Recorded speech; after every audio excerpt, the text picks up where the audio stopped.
हे friends, मैं हूँ सर्व चौधरी, आपकी स्टोरी टेलर और राइटर, और आप सुन रहे हैं जिद्दी इश्क। तो कैसे हो? लग रही है ना गर्मी? सोचो आपको घर में बैठे गर्मी लग रही, पंखा कूलर एसी चला सकते हो।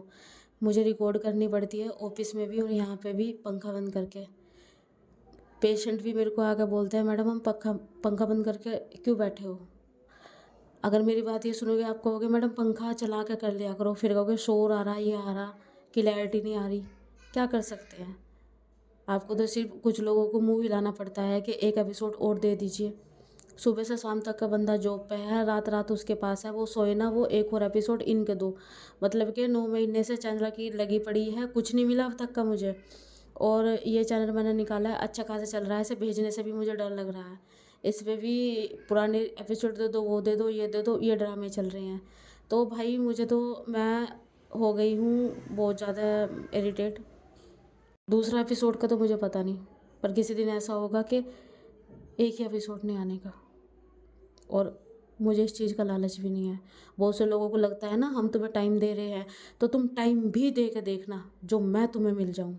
ठीक है, तो चलिए स्टार्ट करते हैं। जिद्दी इश्क में आपने जो है देखा था, दादी रोका करने आई थी।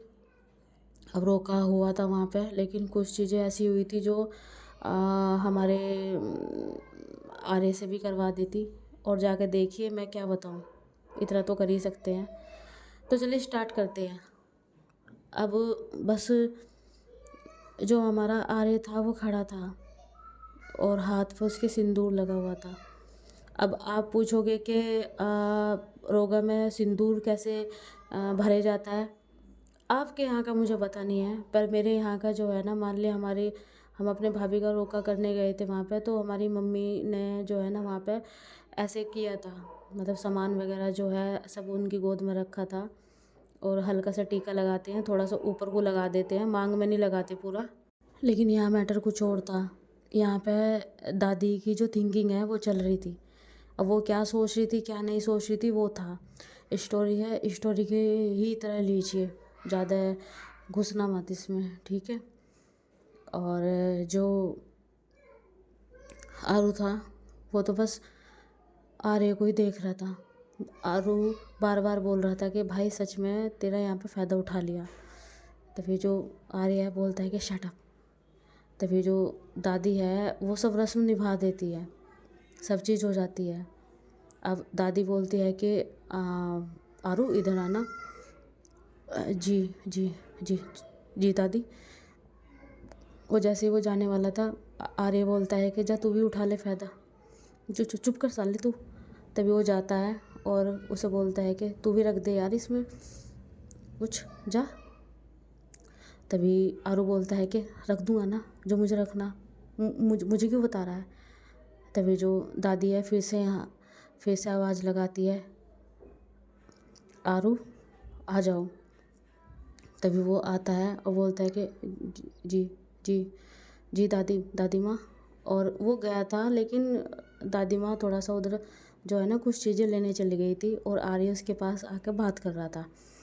तभी जो दादी है बोलती है कि बेटा आपका नाम आरू ही है या माँ बाप ने कुछ और भी रखा है? हाँ नहीं नहीं नहीं नहीं नहीं, मेरा नाम आरव है।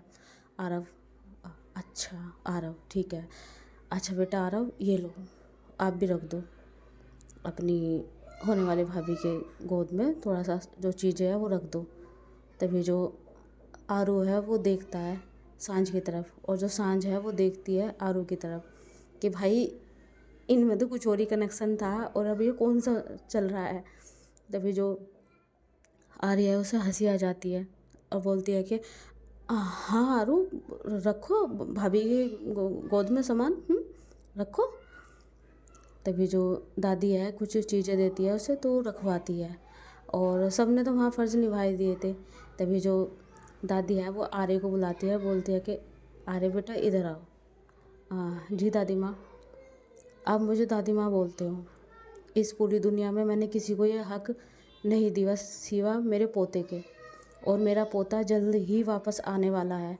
लेकिन मैंने तुम्हें क्यों दिया ये हक? क्योंकि मैं तुम्हें उसी की जगह पे मानती हूँ। पता नहीं क्यों मुझे ऐसा लगता है कि जैसे तुम बिल्कुल मेरे पोते जैसा है, जैसे मेरा पोता हूबहू तुम्हारे जैसा होगा।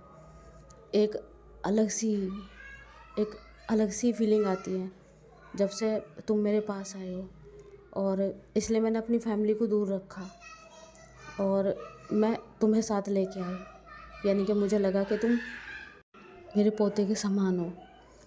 और बेटा, आपको थोड़ा सा अजीब लगेगा, मैंने आपसे पूछा नहीं, बिना बताए आपके कपड़े बनवा दिए, बिना बताए आपको यहाँ पे ले आई हूँ, और बिना बताए मैं अपने घर की जो इतनी बड़ी रस्म है उसमें मैं आपको शामिल कर रही हूँ। मैं आपको क्लियर कर दूँ और आप सबको बताना चाहती हूँ, मैं तुम्हें अपने पोते की तरह मानती हूँ। तो बस मेरे पोते की तरफ से मैं तुम पे बस कुछ रस्में निभवाना चाहती हूँ। ये गलत है, लेकिन कह देते हैं ना कि कुछ रस्में ऐसी होती है जो भाई की बहनें रस्में निभा देती हैं, लेकिन यहाँ पे मैं अपने पोते की रस्में अपने पोते जैसे इंसान से निभवा रही हूँ। ये थोड़ा सुन के अजीब भी लग रहा होगा आप सबको, पर बेटा हम सॉरी अगर आपको बुरा लगा। नहीं नहीं दादी जी, ऐसा नहीं है, कोई बात नहीं। अगर ऐसा होता तो मैं यहाँ पे आता ही नहीं। और आपने मुझे पोता माना है और मैंने सुना भी है आपका कि आप किसी को ऐसे रिश्ते नहीं देते और न अपना मानते, और आपने माना होगा तो ये बहुत बड़ी बात है मेरे लिए। और आप सॉरी बोलते हुए अच्छे नहीं लगते। मैंने ये भी सुना है कि राजेश्वरी मल्होत्रा किसी के सामने ना झुकती है ना वो सॉरी बोलती है। अगर आपने मुझसे सॉरी बोला है तो क्या इसका मतलब ये है कि यहाँ पे आपका प्यार है, या आप यहाँ मुझे सच में मानते हो कि आपने मुझे दिल से ये रिश्ता दिया है? तो कोई बात नहीं दादी माँ, आप जैसा कहोगे मैं ऐसा ही करूँगा। और वैसे भी कुछ दिन बाद मैं यहाँ से चला ही जाऊँगा, तो अगर मैं आपको थोड़ी सी खुशी दे सकता हूँ आपके पोते की जगह पर, तो मेरे लिए बहुत सम्मान की बात होगी। तभी जो राजेश्वरी जी है वो उसको गले लगाते रहे बोलती है कि बेटा तुमने दिल जीत लिया। मैं ऐसे ही किसी को नहीं चुनती, तुम सच में एक नायाब हीरा हो। और मेरा दिल अजीब ही था, अपनी फैमिली को ना चुन के मैंने तुम्हें चुना। मैं तुम्हें इतना जानती भी नहीं, पर मुझे ऐसा लगा कि मैं बता ही नहीं सकती। तभी जो आर्य है वो हाथ पकड़ के बोलता है कि कोई बात नहीं दादी माँ, आपको जैसा लगा जो लगा मुझे अच्छा लगा, आप इसका रिग्रेट मत करिए। और मैं वैसे भी किसी के काम कहाँ आता हूँ, बहुत मुश्किल से ही आता हूँ। और वो सांझ की तरफ देख के बोलता है कि वैसे भी मुझे सब यही बोलते हैं कि मैं किसी के लायक नहीं हूँ और मैं किसी के काम भी नहीं आ सकता। तो फिर राजेश्वरी बोलती है कि बेवकूफ़ है वो, अंधे हैं जिन्हें ऐसा लगता है, आप उसे छोड़िए। ये बेटा जो चीज़ें आप रख सकते हो उनकी गोद में जाके मेरे साथ ऐसे हाथ में हाथ रख के, कुछ चीज़ें हैं, कुछ जेवर है वो पहनाने हैं। तभी बोलती है कि ठीक है। तभी जो राजेश्वरी है बोलती है कि मैं राजेश्वरी मल्होत्रा, आप सब मेरे जानने वाले, यानी कि मेरी पोती और मेरी होने वाली बहू और उनके परिवार वाले, और मेरे जितने भी सर्वेंट हैं जिन्हें मैं मानती हूँ वो मेरी साथ है यहाँ पे, उन सब के सामने मैं ये रस्म निभाने जा रही हूँ। और मेरी बहुएं जो आज ही रस्म में मेरी साथ खड़ी है, ये देख के मुझे बहुत अच्छा लगा। तो मैं अपनी बहुओं से भी बोलना चाहूँगी कि जो हम कर रहे हैं आपको इस चीज़ से ऐतराज़ है? तभी वे जो दोनों बहुएं हैं बोलती है कि नहीं नहीं माँ जी, हमें कोई ऐतराज़ नहीं है। दूसरे वाली बहू बोलती है, जो छोटी है, वो बोलती है कि माँ जी आप जो भी करते हो वो बहुत सोच समझ के करते हो, और हमें इससे कोई शिकवा और गिला कुछ नहीं है। तभी वो अपनी पोतियों से पूछती है कि आपको है बेटा? तभी जो सिमरन है वो बोलती है कि दादी माँ, मैंने अपना भाई देखा नहीं है, और जैसे कि मेरा भाई आने वाला है, और जब मैंने इनको पहली बार देखा तो मुझे ऐसा लगा जैसे मेरा भाई है। तो मुझे तो पहले से ही इनसे कोई शिकवा नहीं थी, बट बस भाई जैसा है बस। और वो चुप हो जाती है, उसकी आंखें नम थी, और खुशी और मुस्कान तो बोलती है कि हमें तो पहले से ही नहीं कुछ भी है, पहले से ही नहीं, और हम तो बस ब्रो मानते हैं। तभी वो सब सर्वेंट के सामने बोलते हैं, वे सब बोलते हैं एक साथ, मालकिन आप जो भी कर रही हैं, जो रस्में कर रही है, वो आप बहुत सोच समझ कर रही हैं, और आप अपने परिवार के लिए कर रही हैं, परंपरा के लिए कर रही हैं, तो इसमें कोई क्यों कुछ कहेगा। और हम तो सर्वेंट हैं मामूली से, आपने हमें इतनी इज्जत दी और हमारी तरफ देखा, हमसे पूछ रहे हैं, तो आप जो भी कर रहे हैं अच्छा कर रहे हैं, आप करिए। तभी जो राजेश्वरी है वो बोलती है कि रस्म निभाने के लिए किसी न किसी को करवाना पड़ती है रस्म, तो हम राजेश्वरी मल्होत्रा, आर्य मल्होत्रा, उसको हम अपना पोते जैसा मानते हैं। तो अपने जो ख़ानदान का जो चिराग है, हम उसकी रिप्लेसमेंट, यानी कि उसकी जगह पर हम अपने इस पोते को देते हैं, और ये रस्म हम उसकी तरफ से निभाते हैं। तभी जो सांझ की माँ है वो आती है और बोलती है कि किसी को ऑब्जेक्शन नहीं होगा, पर राजेश्वरी जी हम एक बात कहें। हाँ बोलिए, आप माँ हैं, आपका भी कहने का अधिकार है, बताइए। ये सही नहीं है। अगर बेटी के कुंडली में दोष हो तो कुत्ते बिल्ली पेड़ से शादी करवा देते हैं, वो लगता है, लेकिन आप तो यहाँ खुद पोते की जो रस्म है, खुद दूसरे इंसान को पोता बना के आप वो निभा रहे हैं। और जैसे कि हमें अभी पता चला है कि ये कुछ दिन बाद चला भी जाएगा, और इसे आप जानते भी नहीं हो, तो आप कैसे इतनी बड़ी जो रस्म है अपने पोते की, यानी कि आपके घर का चिराग, जिसके लिए आप दुनिया इधर से उधर कर सकते हो, आप कैसे उसकी जगह इनको दे सकते हैं। तभी सांझ के पापा बोलते हैं कि तुम चुप रहो भाग्यवान, राजेश्वरी जी आप जो भी कर रहे हैं, जैसे भी कर रहे हैं आप करो, और हमें कोई ऑब्जेक्शन नहीं है।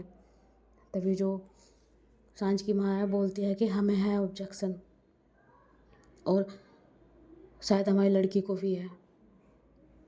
क्यों सांझ, आप बोल क्यों नहीं रही हो? तभी जो सांझ है वो बोलती है कि मुझे बोलने का अधिकार ही कहाँ है, मैं तो यहाँ बैठी हूँ एक गायब इंसान की रस्म निभाने। तभी जो राजेश्वरी है बोलती है कि ये कैसी बातें कर रहे हो तुम, हमारा पोता बहुत जल्द आने वाला है। तभी सांझ बोलती है कि आपका पोता अगर आने वाला है तो आ क्यों नहीं रहा है? आप जब आते ना, जब आपका पोता आ जाता, आप इतनी बड़ी हस्ती है, आपको क्या लगता है कि आप कुछ भी करोगे किसी को पता नहीं चलेगा? हाँ, आपने न्यूज़ रिपोर्टर्स को रोक रखा होगा, लेकिन पार्टी में जितने लोग थे, या आपकी कुछ भी चीज़ें होती हैं, उनकी भनक किसी को नहीं लगती, सबको लगती है। और हर जगह ये सच्चाई है, यही बोले जा रहा है कि मेरा रिश्ता एक गायब इंसान के साथ हो रहा है जो अभी तक आया ही नहीं। सब बोलते हैं कि हर चीज़ में लॉजिक होता है, इसमें लॉजिक है ही नहीं। तभी राजेश्वरी बोलती है कि हमारे घर की बहू बोले इतना हमें बिल्कुल बर्दाश्त नहीं है। और हाँ, मिस्टर अग्रवाल, आपको हमने पहले ही कहा था कि अब से सांझ हमारे घर की होने वाली बहू हो गई है, और आगे कोई विरोध हम बिल्कुल नहीं चाहते, और हम नहीं चाहते कि हम किसी चीज़ का जवाब दें। ये हमारी अदालत है, तो यहाँ पे फैसला भी हमारे ही तरफ से होता है और हमारे ही हित में होता है। आपको पता है ना? जी राजेश्वरी जी, आप चिंता मत कीजिए, वो थोड़ा सा बौखलाई हुई है। जैसे ही सब अच्छा हो जाएगा, यानी कि आपका पोता आ जाएगा, तो इनके सबके मुंह बंद हो जाएंगे और उस दिन मैं भी इनकी नज़रों में सही साबित हो जाऊंगा। क्योंकि राजेश्वरी जी, मैं भी अपने परिवार की नज़रों में शायद इतना नहीं हूँ जितना पहला था, लेकिन मैं एक बाप की तरह सोच रहा हूँ और मैं इन्हें प्रूव करके दिखा दूंगा और पूरी दुनिया को कि मैं अपनी बेटी के लिए अच्छा था और अपनी बेटी को अच्छा पार्टनर दिया था उस टाइम पे। हाँ, सब मेरे खिलाफ थे। तभी जो सांझ की माँ है वो बोलती है कि मुझे नहीं पता क्या होगा आगे और क्या नहीं। हमें पता है कि एक बार वादा करके और पीछे नहीं हट सकते, वचन दे दिया है। पता भी है राजेश्वरी जी के आपसे कोई पंगा नहीं ले सकता। अगर ले लिया तो आप उसे शायद जीने ही नहीं देंगे, या वो इस दुनिया में सर्वाइवल ही नहीं कर सकता, ये सुना है। पर मुझे पता नहीं क्यों मेरी बच्ची ऐसी लग रही है कि जैसे वो हर दिन मरेगी, हर दिन घुटेगी। और क्या कहूँ मैं, जानवर से भी करवा देती मैं अपनी बच्ची की शादी, वो मुझे दिखता तो। पर यहाँ तो तभी जो आर्य है वो देखता है राजेश्वरी की तरफ, वो उसे बहुत गुस्सा आ गया था और वो कुछ भी कर सकती थी, लेकिन यहाँ बात संभालनी बहुत ज़रूरी थी। तभी आर्य जाता है सांझ की माँ के सामने और बोलता है कि 1 मिनट आंटी, मुझे नहीं पता है आंटी यहाँ की रस्में क्या होती है। सच कहूँ मैंने देखी भी नहीं। पर अगर आपको ये पता है कि राजेश्वरी जी इस पूरे इंडिया की टॉप बिजनेस वूमेन में और टॉप रिचेस में आती है, और उनकी ज़ुबान और उनकी बात वो उन पे कायम रहती है, तो उनकी ज़ुबान और उनका रुतबा को लेके मैं आपके सामने आया हूँ। यानी कि मैं आर्य मल्होत्रा, मेरा सरनेम भी इनके ही सरनेम से मैच खाता है। इन्होंने मुझे अपना पोता जैसा माना है। अगर इन्होंने बोला है कि उनका पोता आएगा तो वो आएगा। और उनकी जगह में, जैसे आप बोलते हो कि लड़की की कुंडली में दोष होते हैं, कुत्ता बिल्ली सबसे शादी करवा देते हैं, तो आप उसकी जगह मुझे मान लीजिए कि जैसे कि मुझे कहा ना, मैंने इतना नहीं बता आंटी, पर मान लिया मैं एक मोबाइल ही हूँ और मेरे पीछे उनका पोता है और मैं एक मोबाइल हूँ और उस मेरे ज़रिए रोगा हो रहा है। यानी कि मैं आधार हूँ, यानी कि बीच का आधार, जैसे कोई जानवर या कोई चीज़, तो समझो मैं इनकी तरफ से एक आधार हूँ और ये रस्म इनके साथ मैं निभा रहा हूँ। और जैसे इनकी ज़ुबान की बात है तो वो अपना कहा पूरा करेंगे, चाहे वो कुछ भी करे।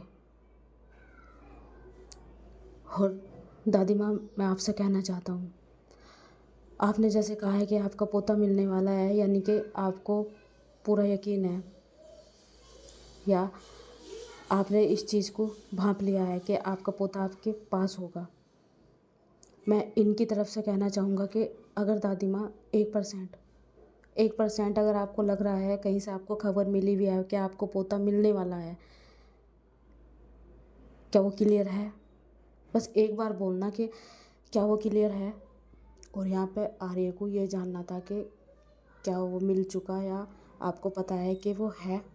यहाँ आर्य अपनी भी शंका दूर कर रहा था। तभी राजेश्वरी जी अपनी नज़र नीचे कर लेती है और आर्य बोलता है कि ऐसे नहीं, आपकी ज़ुबान आपके गुरूर है। बताइए दादी माँ। हाँ, हमें पता चला है और बहुत जल्दी सब सामने आ जाएगा। तो बस पता चलने पे आप ये चीज़ बोल रहे हैं। अगर मैं आपको एक चीज़ कहूँ, हाँ हाँ बोलिए। अगर मान लिया आपने जुबान दी है और मैं ये फ़र्ज़ एक एज़ ए बीच में चीज़ बन के ये रस्म निभा रहा हूँ, तो कुछ दिन बाद मैं भी चला जाऊँगा, शायद मैं भी नहीं रहने का। तो अगर आपकी जो थिंकिंग है वो पूरी नहीं हो पाई, तो राजेश्वरी जी आप क्या करोगी? और मैं इस टाइम दादी माँ कह के बात नहीं कर रहा, राजेश्वरी यानी कि आप जो हो वो समझ कर ये जवाब दीजिए। तभी वहाँ पे सब जो है ना शांति सी छा जाती है, राजेश्वरी भी चुप हो जाती है। तभी सांझ की माँ बोलती है कि बिल्कुल सही, मुझे नहीं पता बेटा, पर तुमने बिल्कुल सही कहा है। मैं तो तुमसे भी सवाल पूछना चाहती हूँ कि तुम जैसे बीच में चीज़ बन रहे हो, जैसे कि गाय भैंस किससे शादी हो जाती है, या अपने आप को मोबाइल ही मान रहे हो। क्या अगर इनका पोता नहीं आया तो क्या आप मेरी बेटी से शादी करोगे? तभी एकदम से जो आर्य है उसकी आंखें बड़ी हो जाती है और आरू तो दंग रह जाता है। तभी जो सांझ है वो बोलती है कि माँ बस करिए, आप किसी की भी झोली में जाने पहचाने किसी को भी आप मतलब मेरे से जोड़ दोगे। मैं मरना पसंद करूँगी, पर इस इंसान के साथ कोई शादी कोई रिश्ता नहीं रखना चाहती। और हाँ, जानवर चलेगा पर ये इंसान नहीं। तभी आर्य अपनी आंखें बंद करता है, मुट्ठी को भींचता है और बोलता है कि आंटी जी मैंने वही सवाल पूछा है सामने, और रही बात सांझ आपकी। और आज आर्य ने उसका पूरा नाम बोला था और आप भी बोला था। तो मैं भी कोई पड़ी हुई चीज़ नहीं हूँ जो हर कोई इस्तेमाल कर लेगा और किसी के भी हिस्से में डल जाऊँगा। जिनके साथ मैं आया हूँ उनकी इज्जत करता हूँ, उन्होंने मुझे कुछ माना है, इस वजह से मैं यहाँ खड़ा हूँ। और शायद आपका ही पक्ष लेके मैंने उनसे इतना बड़ा सवाल कर दिया। तो बताइए राजेश्वरी जी, मैं आपको दादी माँ तभी बोलूँगा जब आप मुझे जो जो रियल लगे सबको, आंटी को भी और यहाँ खड़े हुए सबको। शायद आपके आपके जो अपने हैं वो आपकी मानेंगे, इसलिए सब आपके पक्ष में हैं। बताइए। वो कुछ नहीं बोलती। तभी जो हमारी जो आर्य है बोलता है कि तो मैं एक बात कहूँ, अगर आप बुरा ना माने तो।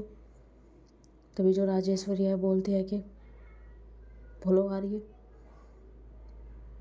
तो फिर आप अगर इस चीज़ में नहीं साबित कर पाई कि हाँ मेरा पोता आ गया है, और अगर वो नहीं आया तो आपको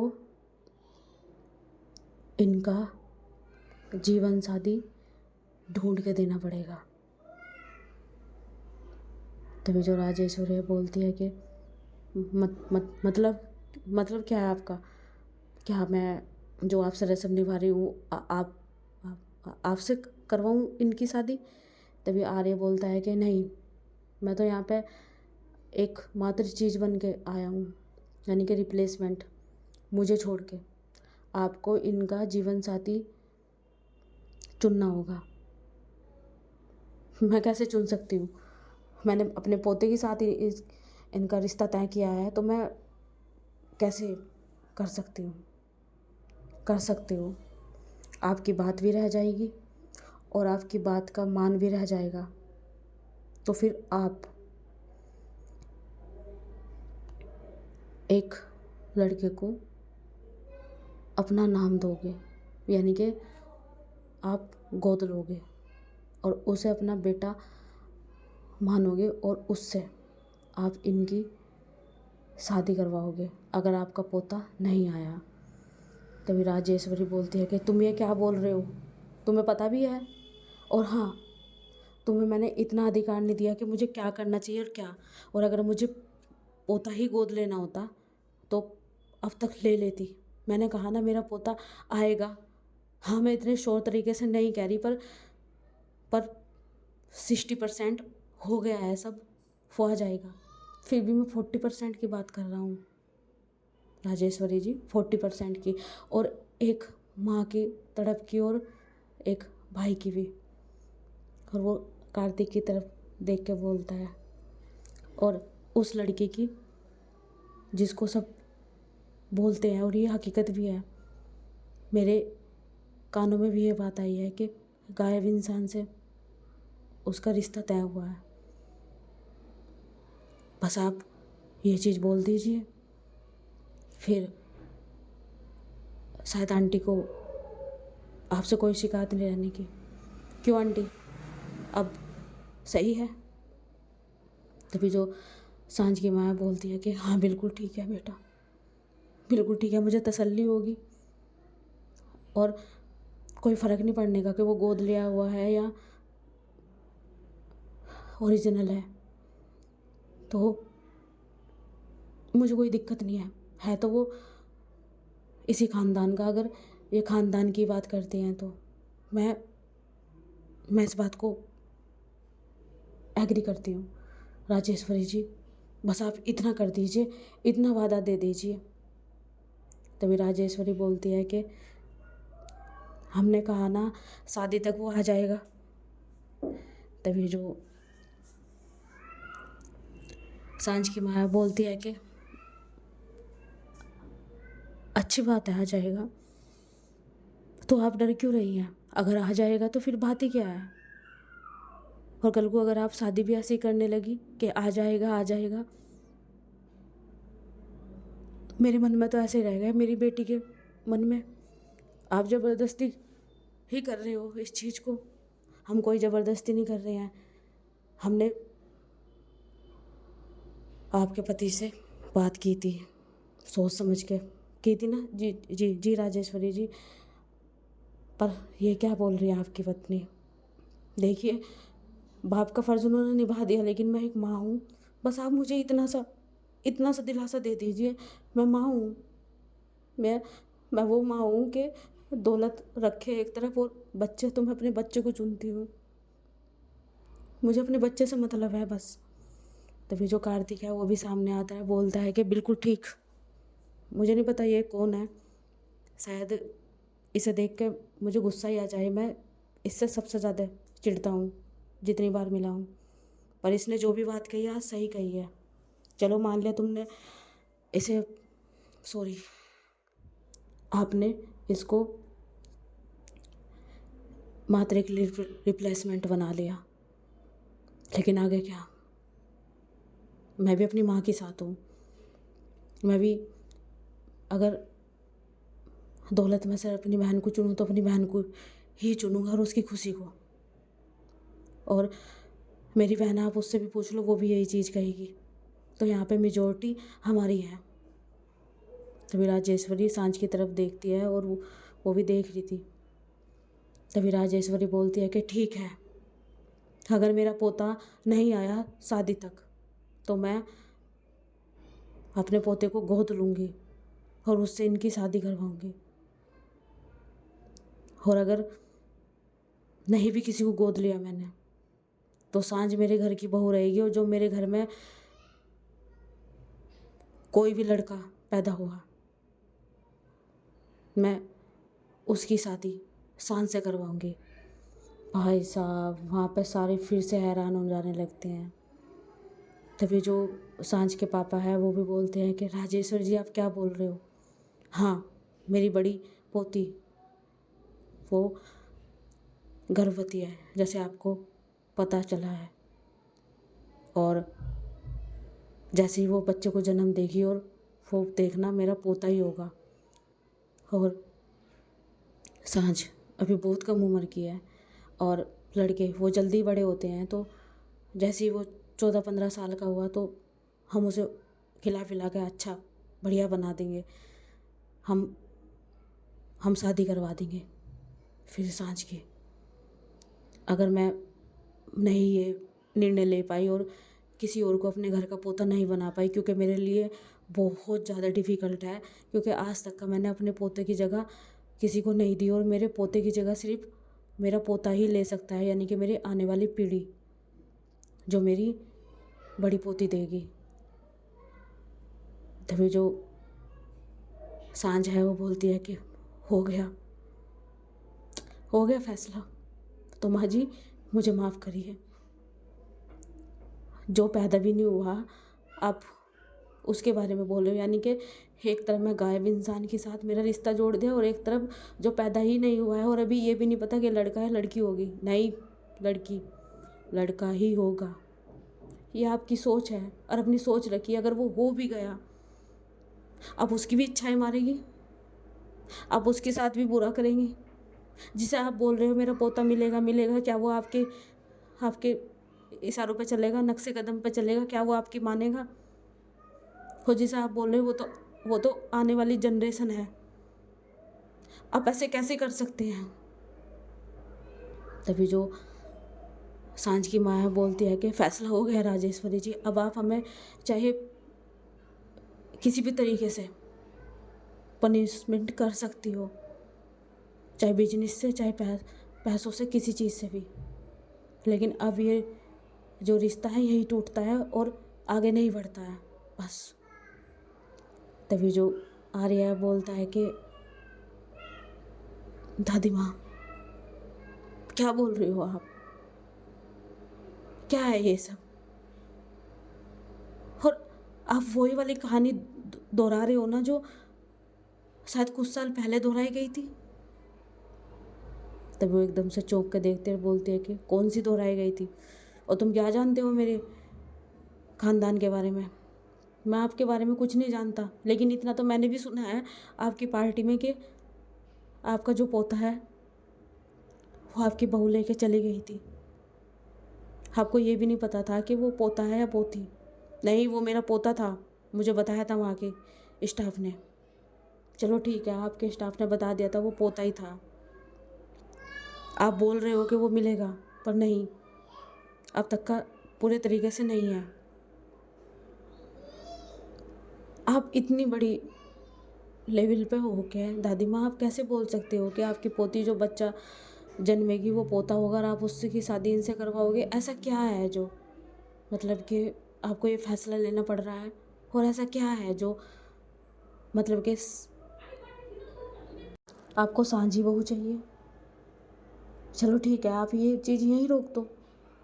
आपका पोता होने वाला है, जब हो जाएगा तो आपको इनसे अच्छी लड़की मिल जाएगी। आप उसे बोल सकते, कम से कम वो उसकी एज की तो रहेगी, बाल विवाह तो नहीं होने का।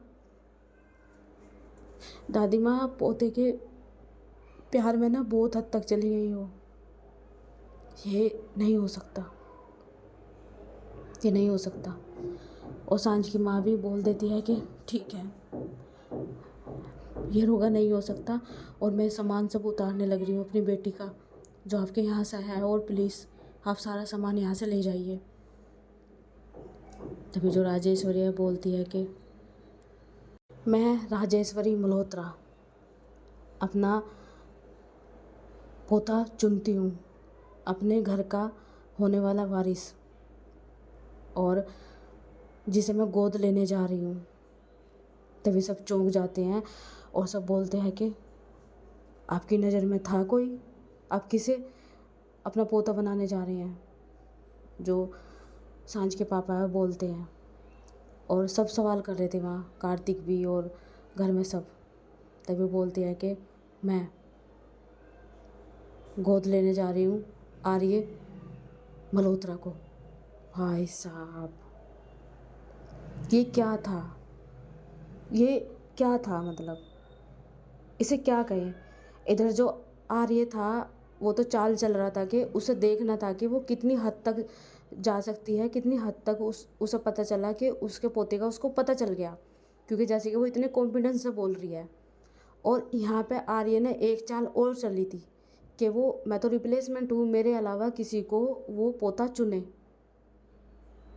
ठीक है कि मैं यहाँ से चला जाऊँगा तो वो अगर उसने चुन लिया पोता तो वो कभी मुझे ढूंढने की कोशिश नहीं करने की, और ना वो मेरे माँ बाप को मारेगी, और वो धीरे धीरे सब चीज़ भूल जाएगी।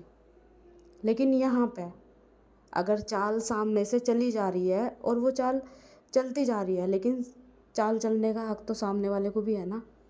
तो यहाँ पे राजेश्वरी ने सबको झटका दे के जो आर्य मल्होत्रा को बोल दिया था कि आज और इसी वक्त वो इस घर का वारिस चुनती है, यानी कि आर्य मल्होत्रा को गोद लेती है। भाई साहब, अब वहाँ पे जो सारी बहुएं वगैरह सब आती हैं, बोलती है कि दादी माँ क्या क्या बोल रहे हो, भाई आएगा ना, आपने बोला था ना।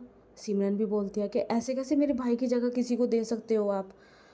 और वे भी बोलती हैं, राजेश्वर की बहुएं भी, माँ जी हमने आज तक का कुछ नहीं बोला, लेकिन आप ऐसे कैसे किसी अजनबी को उस घर का वारिस बना सकती हैं, ऐसा नहीं हो सकता। तभी राजेश्वरी बोलती है कि हमारा ये फैसला है और हाँ आर्य, हम आपको गोद ले रहे हैं, आप अपने माँ बाप को बुला लीजिए या हम उन्हें बुलवाते हैं, या फिर आप खुद ही फैसला ले लीजिए कि आप हमारे घर का वारिस बनने के लिए तैयार हैं या नहीं। तभी जो आर्य है बोलता है कि ऐसा नहीं होता। देखिए राजेश्वरी जी, ऐसा नहीं होता। राजेश्वरी मत बोलिए, दादी माँ बोलिए। ठीक है दादी माँ, ऐसे नहीं होता। मैंने कहा ना कि मैं रिप्लेसमेंट में हूँ यहाँ पे, और मुझे जाना है, और मैं यहाँ का हूँ भी नहीं। आपको पता है ना, मुझे यहाँ दम घुटता है, मुझे इंडिया अच्छा भी नहीं लगता। तो आप कैसे कैसे बोल सकते हो आपको इंडिया नहीं अच्छा लगता? हम आपको किसी भी कंट्री में भेज देंगे कुछ दिन बाद, हम आपको गोद लेते हैं। देखिए दादी माँ, गोद लेने के बहुत सारी चीज़ें होती हैं, और मैं ऐसे नहीं फैसला ले सकता। मेरे माँ बाप हैं, मैं अपने माँ बाप का इकलौता वारिस हूँ, और मेरे पास बहुत कुछ है, जो भी है मैं ऐसे नहीं कर सकता। देखिए आप छोड़िए, करना मत। आप सही कह रहे हो, आपके घर में जो पोता होगा ना, आप उससे करा देना। आप सही कह रहे हो। तभी जो सांझ की माँ है वो हाथ पकड़ती है, बोलती है कि क्या हुआ बेटा, अपने भाई तो पता चल गया, मेरी बेटी को दांव पे लगाने की बात आ गई ना। अभी तो थोड़ी देर पहले तुम फैसला कर रहे थे ना, और बोल रहे थे ना कि इस घर का वारिस मिल जाए तो आप करवा देना। अब आप क्यों डर रहे हो? जब वो आपको गोद ले रही है और आप अच्छे खासे लड़के हो, तो फिर क्या दिक्कत है? और राजेश्वरी जी के घर का पोता बनने तो सौभाग्य की बात है ना। और सच कहो तो एक पल तो मुझे ऐसा लगा जैसे मेरी बेटी के लिए तुम ही हो, और इससे अच्छी बात नहीं हो सकती राजेश्वरी जी। हमें हमें फिर कोई ऑब्जेक्शन नहीं है। तभी सांझ बोलती है कि मुझे ऑब्जेक्शन है, मुझे ये इंसान बिल्कुल पसंद नहीं है। तभी राजेश्वरी बोलती है कि 1 मिनट शांत हो जाइए। तभी राजेश्वरी फ़ोन करती है और कुछ चीज़ों के लिए बोलती है। तभी राजेश्वरी बोलती है कि हमने फ़ैसला ले लिया, और जो हम फ़ैसला लेते हैं वो पत्थर की लकीर जैसा होता है। आर्य, हम तुम्हें अपने घर का वारिस, यानी कि हम तुम्हें गोद लेते हैं। तभी जो आर्य बोलता है कि नहीं, ऐसा नहीं हो सकता, आप ज़बरदस्ती कर रहे हैं हमारे साथ। देखिए हम यहाँ से जा रहे हैं, आरू चल। तभी आरू बोलता है, देखिए मेरे दोस्त ऐसा नहीं है, उनके मम्मी पापा बहुत बड़े लेवल पे, आप कैसे बात कर सकते हो यार, उनके मम्मी पापा के साथ ऐसा। और उन्हें बॉडीगार्ड्स पकड़ लेते हैं। तभी जो आर्य बोलता है कि आप जब ज़बरदस्ती करवा रहे हो, ये सही नहीं है, आपका ये सही नहीं है। भाई साहब, पूरे 15 मिनट तक का वो ऐसे ही बोलते रहते हैं। बॉडीगार्ड्स चारों तरफ से घेर लेते हैं और वकील आते हैं। वकील छोड़ो यार, बंदा जज को लेके आता है, सीधे आते हैं जज और वकील। वहाँ पे कुर्सी वगैरह बिछाई जाती है, सारे डॉक्यूमेंट्स जो है ना बना के लाए थे। और वहाँ पे जो राजेश्वरी है बोलती है कि साइन करो यहाँ पे, आज से तुम हमारे पोते हो। तभी जो आर्य बोलता है कि नहीं, मुझे कोई साइन वाइन नहीं करना है। देखो मुझे कोई साइन वाइन नहीं करना है, और मुझे कोई ऐसा नहीं चाहिए, और वो मारने लगता है उन्हें, जो बॉडीगार्ड्स वगैरह हैं। लेकिन वो है ना कि अपनों के आगे जैसे आर्य जो है ना, पता नहीं क्यों कमज़ोर पड़ गया था। मतलब उसने सोचा था कि आसानी से निकल के चला जाऊंगा, लेकिन वो अपने ही जाल में फंस रहा था, और राजेश्वरी का हमें पता नहीं चल रहा था कि क्या है। तभी जो राजेश्वरी है वो बोलती है कि बेटा प्यार से बोल रहे हैं, साइन कर दीजिए, और अगर ये हमारा पोता होने वाला साइन नहीं कर रहा है तो हमारे पोते के अंगूठे के निशान ले लीजिए। देखिए ज़्यादा ज़बरदस्ती मत कीजिए, मैं अपने बच्चों को दुख नहीं देख सकती, जल्दी करिए। और हाँ, आज और इसी वक्त रोगा कैंसिल, हम जो है इनकी शादी करवाएंगे।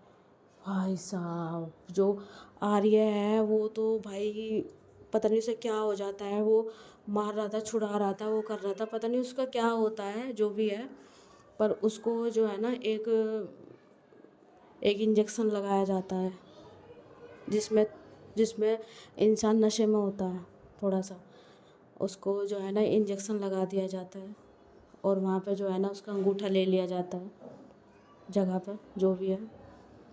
और वहाँ पे जो है ना हमारा जो आर्य है वो बस उसे सोफे पे बिठा दिया था। उसे सब पता था, आंखें उसकी लाल हो रही थी और आंखों से उसके आंसू भी आ रहे थे। राजेश्वरी के भी आंसू आ जाते हैं उसे देखकर, और बोलते हैं कि अरे कहाँ लगा है तुमने इसको इंजेक्शन, उसके आंसू आ रहे हैं। देखिए देखिए राजेश्वरी जी, हम आपके फैमिली डॉक्टर हैं, हमने उसे इतना नहीं दिया है डोज, हल्का सा दिया है, वो चल फिर सकता है थोड़ा थोड़ा, और वो महसूस कर सकता है, बस वो कुछ कर नहीं सकता, वो ठीक हो जाएगा, कुछ घंटों में ठीक हो जाएगा। अरे उसके आंखों से आंसू निकल रहे। राजेश्वरी जी रिलैक्स, हमारे पास कुछ चारा नहीं था, ज़बरदस्ती हम करवा नहीं सकते थे, सामने वाले लड़के में बहुत जोश है, वो सबको मार रहा था। तभी जो जो वहाँ पे जितने लोग थे वो भी आते हैं, बोलते हैं कि ये आप क्या करवा रहे हो ज़बरदस्ती ये सब। और जो सांझ है वो बोलती है कि मुझे इससे नहीं करनी है, मैं पहले ही बता रही हूँ। और वहाँ पर राजेश्वरी बोलती है कि तुम्हें जितना कहा गया इतना करो, और तुम्हारी शादी है, जाइए अपनी बेटी को जाके सजाइए, हमें ज़बरदस्ती अच्छी नहीं लगती। तभी उसकी माँ बोलती है कि ठीक है, अगर आपने इसको गोद ले लिया है, हमें ये लड़का पसंद है और हम शादी करवाने के लिए तैयार हैं, पर ये तो होश में नहीं है ना, फिर होश में आकर ये अगर अगर इस शादी से इनकार कर दे। तभी राजेश्वरी बोलती है कि आपके सामने, यहाँ पे वकील के सामने इनके सिग्नेचर यानी कि कोर्ट मैरिज होगी, फिर यहाँ पे मंडप लग के शादी होगी, तो सारे सबूत होंगे, कैसे भाग जाएगा? फिर तो आपको बेटी को वर मिल ही जाएगा ना, आपको डरने की ज़रूरत नहीं है, वो हम पे छोड़ दीजिए। अब वो हमारा पोता हो गया है हमारे घर का, आप उसे छोड़िए, जाइए अपनी बेटी को तैयार कीजिए। तभी कार्तिक बोलता है कि मेरा भी एक चीज़ है, मैं बोल सकता हूँ। तभी राजेश्वरी बोलती है कि इस जहाँ पे बाधा ही बाधा आ रही है, हम यहाँ नरम है, इसका मतलब ये थोड़ा ना है कि तुम सब अपनी मनमानी करोगे, हमें कोई बात नहीं माननी। तभी कार्तिक बोलता है कि हमें एक चीज़ बस जाननी है, बस वो हो जाए फिर हम आपका साथ देंगे, आप जैसा कहोगे ऐसा करोगे, मैं साथ दूंगा, मैं सांझ का भाई, मैं सब कुछ करवाऊंगा, और बहुत जल्दी जल्दी करवाऊंगा, सच कह रहा हूँ, बोलिए अब आपको क्या दिक्कत है? राजेश्वरी बोलती है। तभी वो बोलता है कि मैं मानता हूँ कि ये लड़का है, पर पता नहीं क्यों मुझे ये लड़का जैसा लगता ही नहीं है, ना इसकी कोई दाढ़ी मूछ लग रही है मुझे, ना कुछ, तो मुझे बस अपनी टेस्टिंग के लिए एक बार चेक करवाना है कि ये लड़का है नहीं है। भाई साहब, जो राजेश्वरी है वो एकदम से गुस्से से लाल हो जाती है, बोलती है कि तुम्हारा दिमाग ख़राब है, तुम ये क्या बोल रहे हो, तुम्हें पता भी है? और आरू, भाई साहब उसको तो बेहोश कर रखा था बेचारे को, वो क्या कहे। तभी जो वहाँ पे जितने भी थे वो भी सारे चुप हो जाते हैं। तभी जो कार्तिक है वो बोलता है कि बस एक बार, मैं इसका इकलौता भाई हूँ, बस एक बार,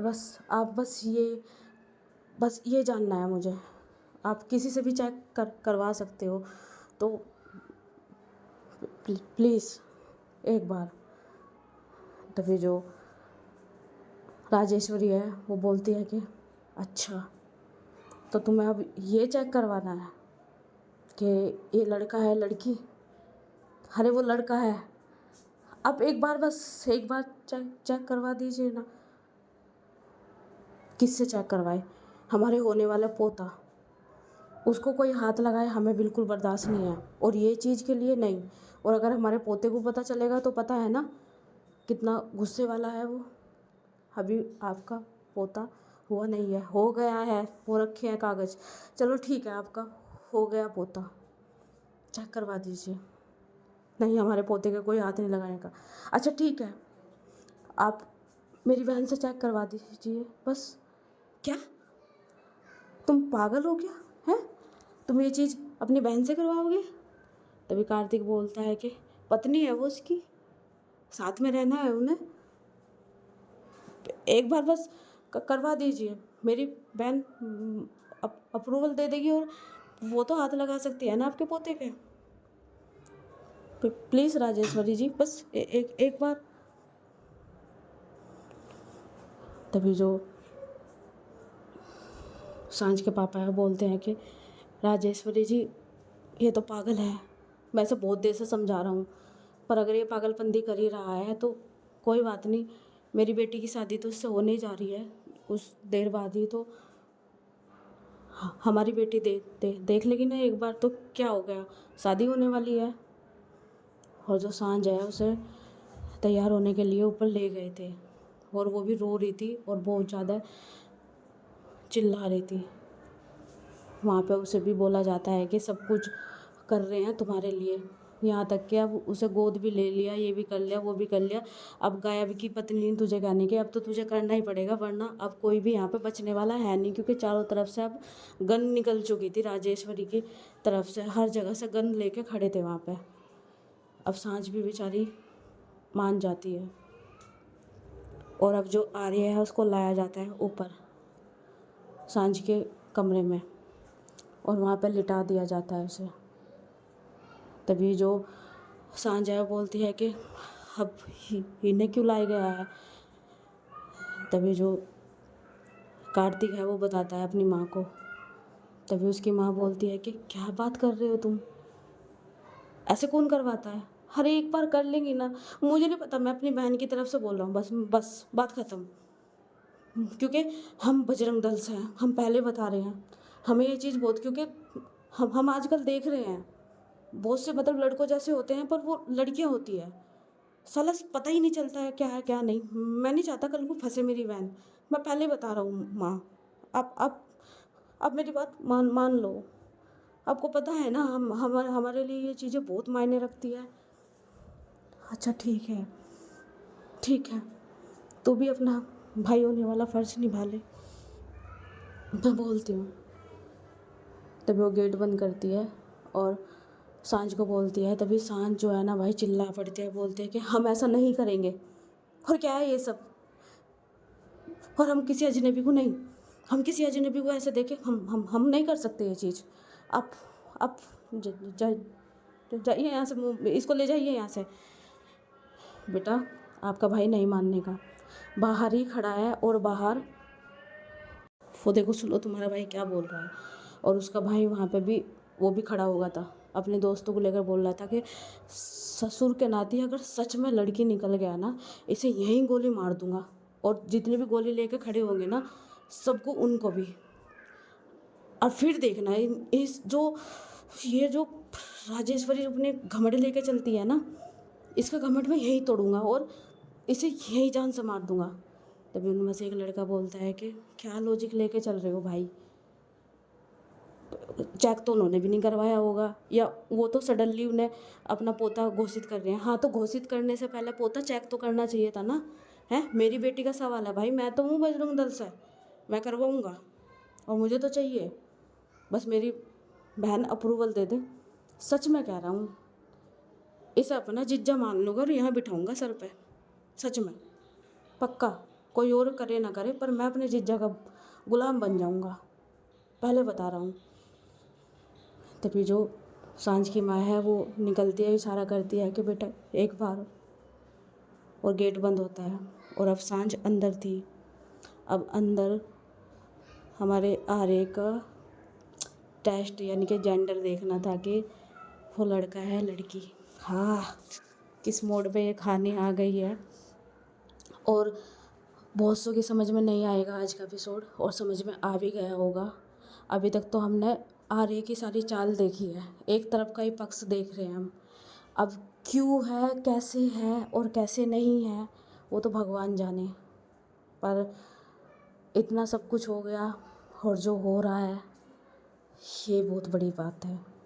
अब देखते हैं क्या सांझ झूठ बोलेगी या सांझ सच में चेक करेगी, या सांझ की शादी होगी आर्य के साथ, या हमें क्या पता क्या होने वाला। तो बने रहिए अपने एपिसोड में। और हाँ, अब आप ये मत बोलना कि शुरू शुरू में आपने गुस्सा दिखाया था। आप गुस्सा बहुत करते हो, गुस्सा आता है। अगर आपसे कोई कहे कि छोड़ो, हमें जो बोलना था शुरू में बोल दिया था, बाय बाय, हमारे पास इतना टाइम नहीं है, बाय। और हाँ, जो प्यार करने वाले हैं उनके लिए लव यू।